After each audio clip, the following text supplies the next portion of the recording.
Hello everyone, मैं Hitesh and thank you so much for watching this video. आज के इस वीडियो में मैं जिज्ञासा के विज्ञान के बारे में बात करूंगा।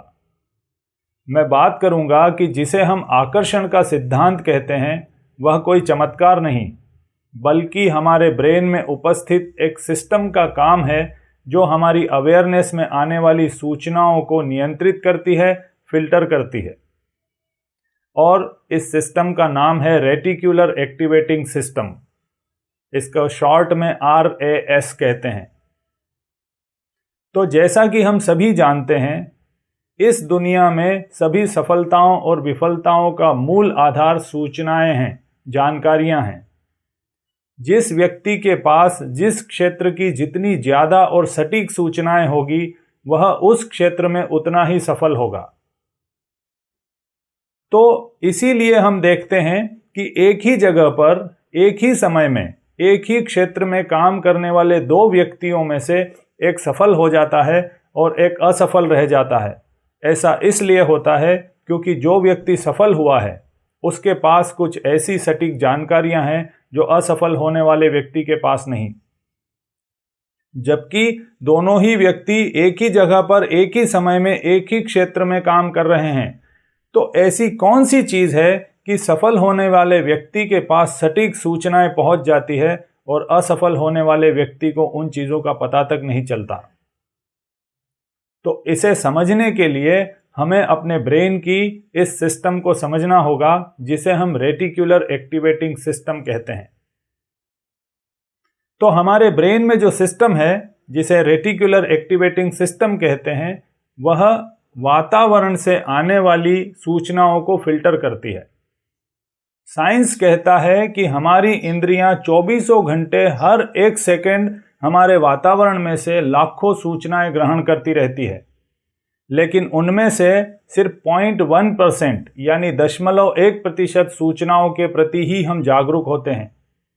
इसे ऐसा समझें कि अगर हमारी इंद्रियां 1 लाख सूचनाएं ग्रहण करती है तो उनमें से हम सिर्फ 100 के प्रति जागरूक होते हैं। बाकी 99,900 सूचनाएं रिजेक्ट कर दी जाती है, फिल्टर कर दी जाती है। तो यह जानकारियां क्यों रोक ली जाती है? यह जानकारियां इसलिए रोक ली जाती है क्योंकि हमारा कॉन्शियस माइंड एक समय में 100 से 150 इंफॉर्मेशन पर ही काम कर पाता है, 100 से 150 इंफॉर्मेशन ही प्रोसेस कर पाता है। तो अगर हमारे माइंड में लाखों सूचनाएं एक साथ भेज दी जाए तो वह गड़बड़ा जाएगा, वह किसी कंप्यूटर या मोबाइल की तरह हैंग हो जाएगा। इसीलिए प्रकृति ने हमारे ब्रेन में यह फिल्टर रखा है, यह सिस्टम रखी है। यह हमारे ब्रेन का चौकीदार है। हमारी रेटिक्युलर एक्टिवेटिंग सिस्टम उन्हीं सूचनाओं को हमारे अंदर आने देती है जिनसे हम परिचित हैं या फिर जिन चीज़ों में हम उत्सुक हैं। हमारी रेटिक्युलर एक्टिवेटिंग सिस्टम उन्हीं चीज़ों को हमारे अंदर आने देती है जो हमारे विचारों, भावनाओं और व्यवहारों से मेल खाती है। और आपको जानकर हैरानी होगी कि हमारे ब्रेन का यह फिल्टर अगर चाहे तो हमारे सामने पड़ी हुई चीज़ों को गायब कर सकता है। सामने पड़ी हुई चीज़ भी अगर यह ना चाहे तो हमें दिखाई नहीं देगी। और इसका सबसे जीता जागता उदाहरण है हमारी नाक। हमारी नाक ऐसी जगह उपस्थित है कि हमें 24 घंटे दिखाई देनी चाहिए, पर क्योंकि हम अपनी नाक में उत्सुक नहीं, इसलिए हमारी रेटिक्युलर एक्टिवेटिंग सिस्टम इसे हमारी अवेयरनेस में आने ही नहीं देती। हमें अपनी नाक कभी दिखाई नहीं देती जब तक हम उसमें उत्सुक ना हो। तो रेटिक्युलर एक्टिवेटिंग सिस्टम पर कुछ एक्सपेरिमेंट हुए हैं। उनमें से एक एक्सपेरिमेंट के बारे में मैं बात करूंगा। एयरपोर्ट के पास रहने वाले एक कपल पर यह एक्सपेरिमेंट किया गया, जिनका एक छोटा बच्चा भी था। परीक्षण में पाया गया कि हवाई जहाज की तेज आवाज़ों के बावजूद भी माता पिता दोनों गहरी नींद में सुबह तक आराम से सोते थे, लेकिन अगर पास के कमरे में सोया हुआ बच्चा थोड़ी सी भी आवाज़ कर दे तो माँ तुरंत जाग जाती थी।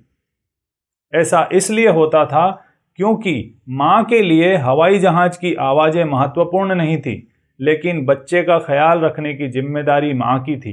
इसलिए माँ की रेटिक्युलर एक्टिवेटिंग सिस्टम हवाई जहाज की तेज आवाज़ों को इग्नोर कर देती थी, लेकिन बच्चे की छोटी सी धीमी आवाज को भी मां तक पहुंचा देती थी। लेकिन आश्चर्य की बात यह थी कि पिता न तो हवाई जहाज की आवाज से उठते थे और ना ही बच्चे की आवाज से। तो वैज्ञानिकों ने मां को कुछ समय के लिए दूर भेज दिया और बच्चा संभालने की जिम्मेदारी पिता को दे दी। और हैरानी की बात यह है कि अब बच्चे की छोटी सी आवाज पर भी पिता जाग जाते थे, क्योंकि जब तक मां मौजूद थी तब तक बच्चे को संभालने की जिम्मेदारी मां की थी। इसलिए बच्चे की आवाज पिता के लिए महत्वपूर्ण नहीं थी। लेकिन जैसे ही मां को दूर भेजा गया और बच्चा संभालने की जिम्मेदारी पिता पर आई, तो पिता की रेटिकुलर एक्टिवेटिंग सिस्टम बच्चे की आवाज को पिता तक पहुंचाने लगी। तो इस तरह हमारी रेटिकुलर एक्टिवेटिंग सिस्टम हमें वही चीजें दिखाती है जिनमें हम उत्सुक हैं या जिन चीजों से हम परिचित हैं। और शायद आपको भी अपने जीवन में यह अनुभव होगा कि अगर आप किसी खास ब्रांड की खास रंग की कार खरीदने के बारे में सोचते हैं तो वह कार आपको जगह जगह दिखाई देना शुरू हो जाती है। अगर आप किसी शादी या पार्टी में शोर भरे माहौल में हैं और अगर आपका कोई नाम ले ले तो तुरंत आपको वह नाम सुनाई दे जाता है। या फिर अगर आपने किसी नई भाषा का कोई नया शब्द सीखा है तो वह शब्द अब आपको जगह जगह दिखाई देना शुरू हो जाता है। तो इस तरह हम जिस चीज में उत्सुक होने लगते हैं, हमारी रेटिकुलर एक्टिवेटिंग सिस्टम हमारे वातावरण में से उस चीज की सूचनाएं हम तक पहुंचाने लगती है। और यही कारण है कि अगर कोई नेगेटिव व्यक्ति है तो उसे नेगेटिव चीजें ही दिखाई देने लगती है, और अगर कोई पॉजिटिव व्यक्ति है तो उसे हर जगह पॉजिटिविटी दिखाई देने लगेगी, क्योंकि इस प्रकृति में एक ही समय पर एक ही जगह नेगेटिविटी और पॉजिटिविटी सब कुछ मौजूद है। बस सवाल यह है कि हमने अपनी रेटिकुलर एक्टिवेटिंग सिस्टम को किस चीज को देखने के लिए ट्रेन किया हुआ है। तो जैसा कि मैंने बताया, इस दुनिया में सभी सफलताओं और विफलताओं का मूल आधार सूचनाएं हैं, इंफॉर्मेशंस हैं। तो अगर हम सही सूचनाएं, सही जानकारियां ग्रहण करने में सक्षम हो जाएं, तो हम किसी भी क्षेत्र में सफल हो सकते हैं, चाहे वह हेल्थ हो, वेल्थ हो, कैरियर हो, रिलेशनशिप हो या कुछ और मजे की बात यह है कि हम अपनी रेटिकुलर एक्टिवेटिंग सिस्टम को ट्रेंड कर सकते हैं। हम अपने चौकीदार को मन चाहे ढंग की ट्रेनिंग दे सकते हैं। तो इसे कैसे किया जाए? अपनी रेटिकुलर एक्टिवेटिंग सिस्टम को अपने ढंग से ट्रेन करने के 2 स्टेप्स हैं। सबसे पहला स्टेप है सेल्फ अवेयरनेस। आपको जानकर हैरानी होगी कि ज्यादातर लोगों को यही नहीं पता कि उन्हें जीवन में क्या चाहिए। इसकी वजह से उनकी रेटिकुलर एक्टिवेटिंग सिस्टम तय ही नहीं कर पाती कि कौन सी सूचनाएं अंदर आने देनी है और कौन सी रोकनी। तो जब हम सेल्फ अवेयर होना शुरू करते हैं तो हमें यह पता चलने लगता है कि हमें क्या चाहिए, क्या चीज़ है जो हमें आनंद देती है, तृप्ति देती है, सुख देती है। और सेल्फ अवेयरनेस के थ्रू ये भी पता चलने लगता है कि हमारे कौन कौन से विचार, भावनाएं और व्यवहार ऐसे हैं जो हमें आगे बढ़ने से रोकते हैं। और जब सेल्फ अवेयरनेस के थ्रू हमें यह पता चल जाता है कि हमें क्या चाहिए, तो दूसरा स्टेप यह है कि जानबूझकर अपने आप से बार बार सवाल पूछें कि उस चीज को कैसे पाया जाए। जिन्होंने उसे पाया है उनके पास ऐसा कौन सा सीक्रेट है कि वह उस चीज को पा सके।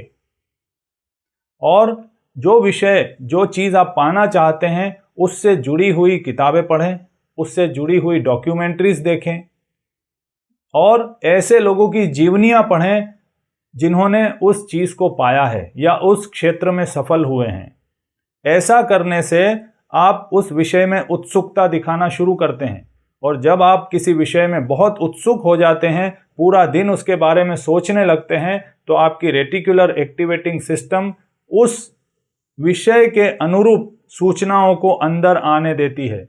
आपको नई संभावनाएं दिखाई देने लगती है, नए लोग मिलने लगते हैं, नए आइडियाज आने लगते हैं जो आपको आगे बढ़ने में मदद करते हैं।